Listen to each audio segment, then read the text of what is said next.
Hello guys, ito yung first change oil ng ating Rusi Karusa FI. Makikita nyo guys, ito po yung gawa nating improvise imbudo. So makikita nyo yan, bakit ganyan. Makikita nyo mamaya kung bakit ganyan yung itsura nyan. So ito yung gamit ko na oil, engine oil, Advanced Shell EX5, tsaka Sain 90, yung gear oil nya. Yan, 1 litro. 1 litro ng engine oil tsaka 30 ml ng gear oil. So ito po yung makina ng ating Karusa. So same lang po siya ng engine ng guys, ng mga motorsiklo na CG200 po yan. So yung lagayan ng yung nakita nyo yun guys, lagayan ng oil nandun po sa looban. So masyadong masikip, mahirap po maglagay ng yan. Ito, na-drain ko na pala yung oil nito guys. Kalimutan ko kasi mag-video. Ayan, na-drain ko na pala. So yan. Tinanggal ko na yung dahil wala siyang oil filter. So yung pinaka-filter niya, yun na lang tinanggal ko. Yung maliit. Yan, merong screen dyan na maliit. Ayan, yan. So mayroon din kasi akong Rusi Classic. So dyan siya dinidrain. So ayan, mayroon po siyang screen. Ayan, pag tinanggal mo yung spring, mayroon pong screen dyan na maliit. Ayan. Ayan, ang pinagkaiba niya sa Rusi Classic ko, kasi pag tinanggal mo yung screen, mayroon po siyang magnet dyan sa loob. Eto wala. Ayan, so at least yung magnet sana, yun yung magnet niya, yung kung mayroong mga nalalagay na So yan lang guys, yan ang dumi, kita nyo, may nasasala na dumi. First change oil po ito. Tsaka ayan, may pa ito, may lamok pa ito. Ba't may lamok sa loob ng ng makina? Ano ba naman yan, Rosie? Ba't may lamok sa loob ng makina? So yan, tinanggal natin, linisin natin yan. Saka bukod dyan, mayroon po siyang drain plug dun sa pinakailalim. Yun po yung pinaka-drain plug din niya. I mean dun sa, hindi lang yan, yung butas na yan, dun pa sa ilalim dyan. Mayroong drain plug dyan na yung labasan talaga ng ng oil pag nag-change oil kayo. So sa Rusi Classic kasi wala. So dyan lang lalabas. So yan. Yan, check natin kung may magnet ba siya o wala. So yan.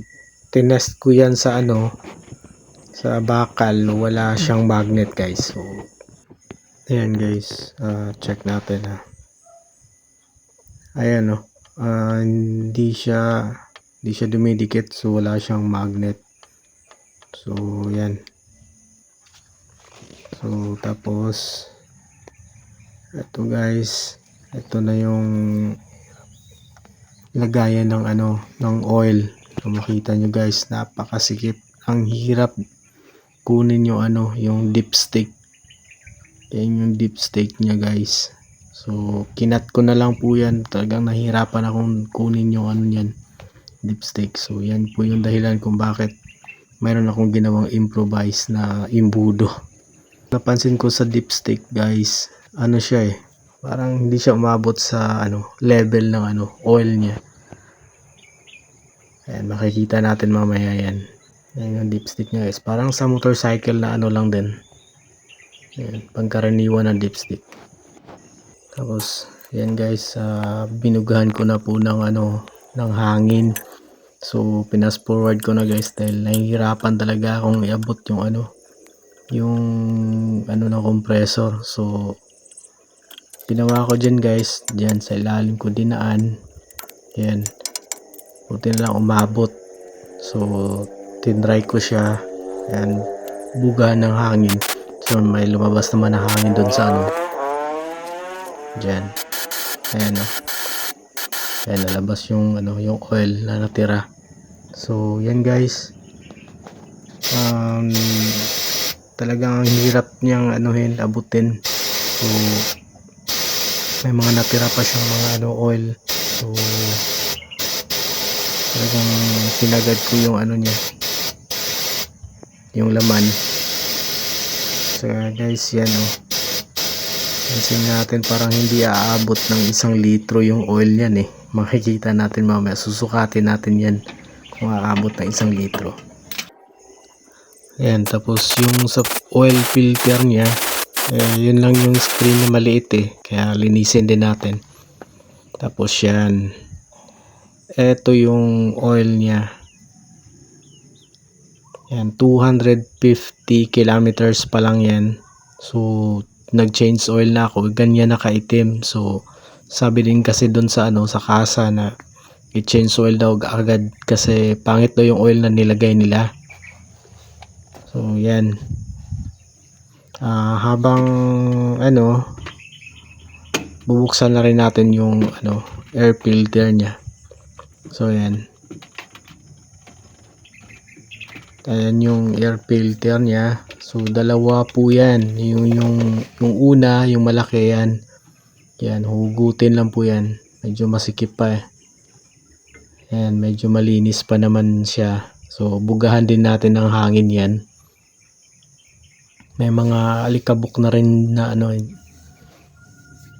nakapasok dyan So ayan, kailangan linisin din natin bago yan papasok dun sa loob ng ng throttle, ano ba tawag doon, throttle body. Ayan, yun yung pangalawang filter, yung maliit. Ayan guys, so kaya siguro parang medyo sakal siya kasi dalawa yung filter niya. Tsaka sabagay maganda na rin yun, pampasala ng ng mga alikabok. Ayan, so bugahan din natin ng hangin yan. Tapos sa loob, ayan, pansin nyo guys, may mga alikabok siya yan, dapat punasan din yan. So habang pinupunasan ko yan guys, nilagyan ko rin ng basahan yung pinakabutas niya, tapos binugahan ko ng hangin. Siyempre takpan nyo talaga yung butas, yung maliit na butas sa loob, kasi baka papasok naman yan dun sa yung dumi. So tinakpan ko ng basahan na maliit, tapos binugahan ko ng hangin din yan. So pagkatapos kong dilinisin yan, tapos binalik ko na, ayan, linisin natin maigi yan. May mga alikabok din dyan. Tapos yung takip niya, ayan, linisin din natin yung takip niyan. Tapos tinignan ko to guys kasi meron nakauslina, akala ko may butas kasi may takip. Yung pala wala siyang butas. Ayan parang nakaabang lang. Kaya kung gusto mong butasan siguro yan, pwede. Ba may mga improvised na snorkel na ilalagay dyan. So nasa sayo yun. So yan. Tapos eto guys, balik na natin yung pinaka filter niya, oil filter niya.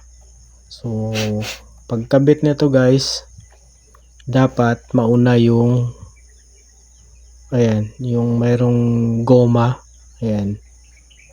nauna yan. Tapos salpak yung spring, yung spring. Pagkasalpak ng spring, yung takip. Yung takip niyan guys, parang kasing laki lang din yan ng sa TMX 155. So tamang higpit lang guys, dahil madali lang po yan mabasag, mabiyak. So sakto lang. So tapos niyan, meron ding yung drain plug talaga ng oil. Meron po yung washer guys. Ingatan nyo lang po, baka malaglag. So ayan, linisin nyo lang maigi. Yan po yung drain plug. So ayan, tapos tamang higpit lang din. And first pa lang kasi ito first change oil kaya medyo malinis patignan yung makina. And so fast forward na lang po natin guys. So after nyan, ayan, tamang higpit lang.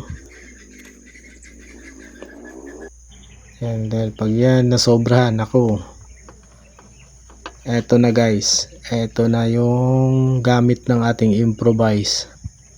Ang hirap ang hirap ano eh. Ayan o. Kaya guys, yung ano, tingnan nyo yung hose na ginamit ko dyan, ang liit. So nahihirapan akong maglagay ng ano ng oil dyan dahil ang tagal mapuno. Ang tagal niya bumaba yung oil.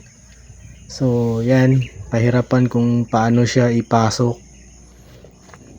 Ayan, nakita nyo, hindi ko na siya pinas forward kasi para makita nyo kung gaano kahirap. Ayan, kinat ko na lang din guys, pero talagang ang hirap niya ipasok. Ayan o.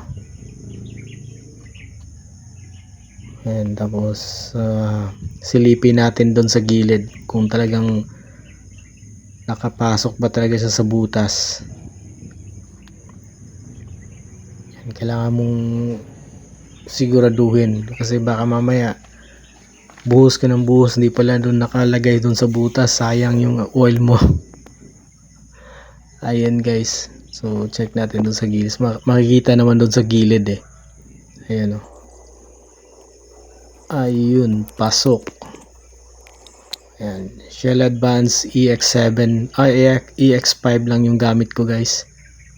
Ayan, pansinin nyo guys, dahil maliit yung hose na ginamit ko, ang tagal niyang bumaba. Ayan, tagal ko nag-antay dyan. Ayan, kinat ko na lang din yan guys. Ayan o. Ang tagal o. May bago akong ginawang hose niyan guys. Nakahanap ako ng medyo malaki siya. So medyo mabilis-bilis na yung pagbaba ng Nakalimutan ko kasi nakala ko parang tubig lang eh. Iba pala yung oil. Kaya yan. Pinatong ko na yung pinaka last na last patak ng oil. Ayan, habang inaantay yan na maubos yung panghuling patak ng ng oil. And mag-drain din tayo ng gear oil. Yun sa sa differential oil niya. Yan yung lagayan ng oil niya. Since na hindi ko alam kung gaano karami yung 300 ml, meron akong cup, saka meron akong lumang walang laman na na 1 litro na lagayan. Meron nakalagay dyan 200 tapos 400. Ayan,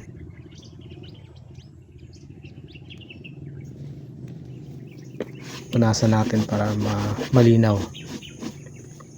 Ayan, dapat dyan sa gitna. So 300 ml yan sa gitna ng 200 saka 400. So may nakalagay po dyan 300 ml. Yan yung tinuro ko. Dyan po nakalagay yung note na 300 ml na dapat. So ito guys yung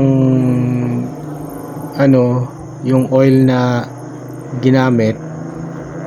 Yan, ginawa kong pansukat.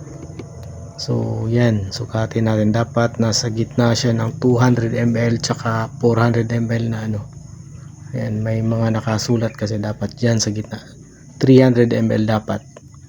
So para ma-sure natin na ayan, ginamitan ko pa talaga ng level. para saktong sakto. Ayan, para next time yung cup na lang ang lalagyan natin ng ng oil na eksaktong 300 ml yun. So yan, 300 ml. So ganun karami ang 300 ml. So tatandaan natin yan, ganyan karami. So ayan, pansin ko guys, ito 1 liter yan guys nung binuhos ko lahat nung yung used oil, hanggang 700 ml lang siya dapat dito ang 1 litro 1000 ml, pero lumabas andito lang siya sa 700 ml. Ayan So yung 300 ml nito nandun sa dito inilagay. So kulang po yung oil na nilagay dun sa sa makina.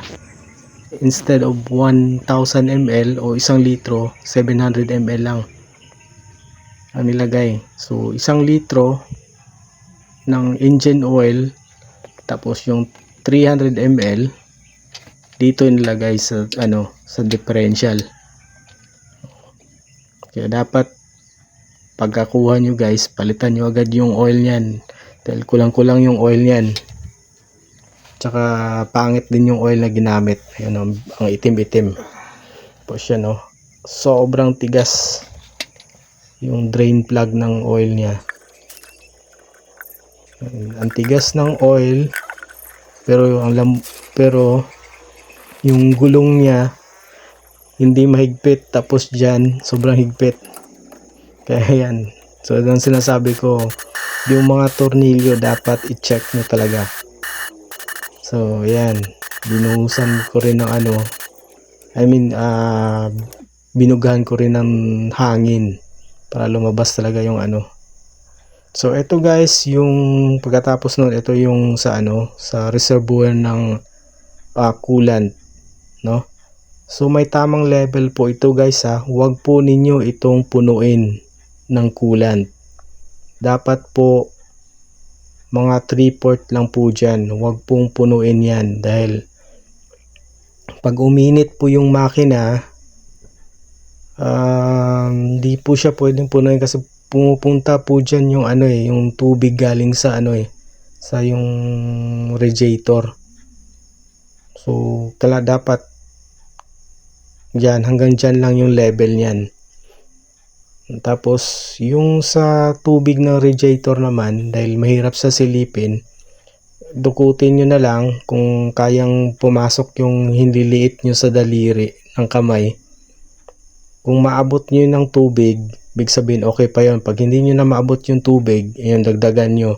So mas maganda yung coolant yung ilalagay nyo doon sa ibabaw niyan. Merong dyan lagayan ng tubig sa radiator. Tapos pag bumili kayo ng coolant guys, dapat kung anong kulay niya, yun din yung kulay na ilagay nyo. Huwag nyo haluin, baka lagyan nyo ng kulay green. Dapat kung ano yan, red ata yan or pink. Ayan. So yun din yung bibili nyo na coolant. Unless i-drain nyo lahat ng tubig, tapos pagpapalit kayo ng ibang kulay. So yun, dapat kung green lahat. So yan, dahil yan pink ata yan o pink o red. So yun dapat ang idadagdag nyo guys. Ayan na guys huwag nyo po yung punuin, hindi yan pinupuno. Yung sa ibabaw dyan, yan pinupuno yan, pero ingatan nyo rin guys, habang pinupuno nyo yan, pumupunta po yan dun sa reservoir yung yung pag umaapaw siya. So baka akala nyo hindi pa napuno, yun pala napuno na rin yung reservoir nyo. So ingat din, tignan nyo rin. Yan, dun kayo maglalagay ng tubig sa sa radiator niya. So, ito naman yung drain plug ng differential. So pansin nyo guys, meron po siyang goma na parang washer. So, dapat mabalik nyo yun guys kasi para hindi maglilik. Then ito, may magnet dun to sa sa gitna. Yan, ito yung drain plug ng ng differential. So para didikit yung mga dumi, yan, bakal may yan, may magnet yan, didikit yung magnet. Ayan guys, pagkatapos nito guys, hindi ko na pinakita yung paano maglagay ng oil. So ganun din yun, basta 300 ml lagay nyo lang dun sa lagayan ng tapos tamang higpit.